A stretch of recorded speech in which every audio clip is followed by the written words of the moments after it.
I'm Franck Girardot, 3D Coaching, and this is day 6 of our series, 50 Good Reasons to Take a New Start.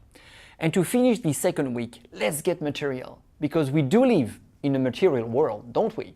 At least that's what Madonna used to think in her mid-80s hit song. Also, you may say mid-80s, that was the height of the golden boy mania, young yuppies making millions on the stock market and golden geckos, disciples strongly believing that greed was good. But now we are in 2013 and things are different. We have learned from the past and we have based our lifestyle on a much more meaningful set of values. For sure we have, or maybe we haven't.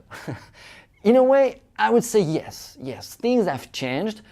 As a society, we seem to be a little bit less obsessed with money. A little bit. Because instead, we are very much into something that may even be worse. Fame. We want to be famous. We want to be on TV. In a way, it's worse because, at least in the past, we thought that in order to make money and get all the benefits that came with it, we had to do something special.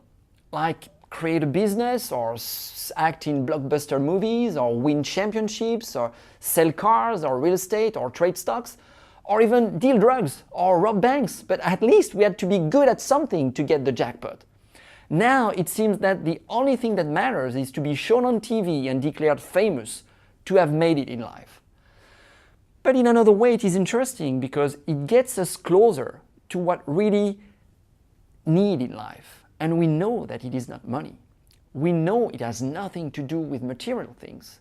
As a matter of fact, one of the things that we most desire, one of our basic and fundamental needs as human beings is the need to matter. We want to be noticed. We want to be recognized. We want our life to have more meaning. On day 5, we talked about others being hell. Well, that's where it comes from. When we don't receive from others that feeling of being something that actually matters, then we suffer. So we tend to think that by being famous or by having money, we will actually matter. Other people won't be able to ignore us anymore. They will be forced to acknowledge us, to pay attention to us. They will be forced to love us because we are famous, or rich, or both.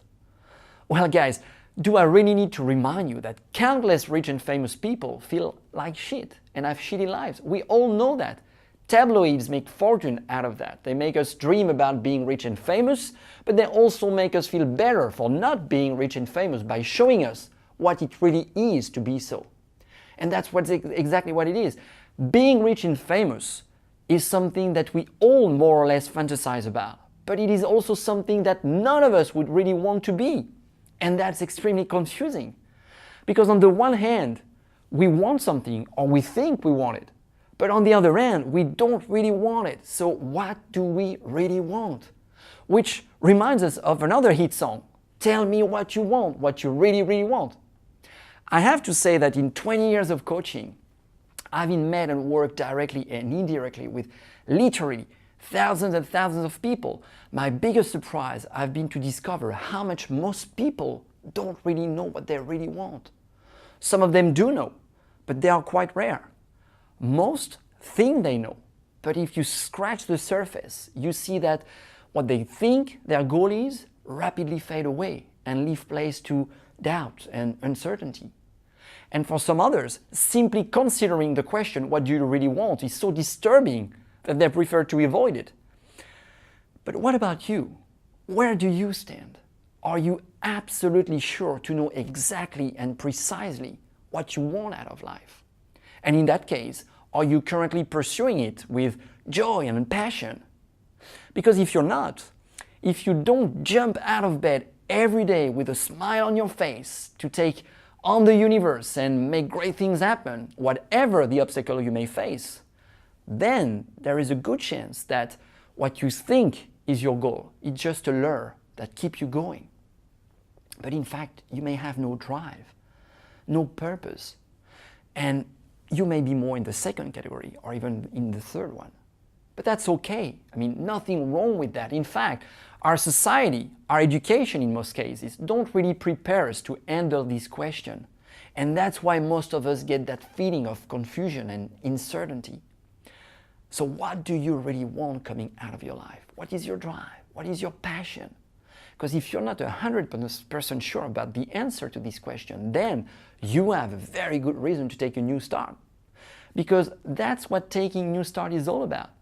Connecting or reconnecting with your drive, with your passion.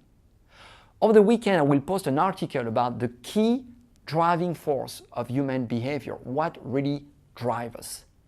For the continuation of this series, I will talk to you on Monday. Until then, live well, have fun, and be good.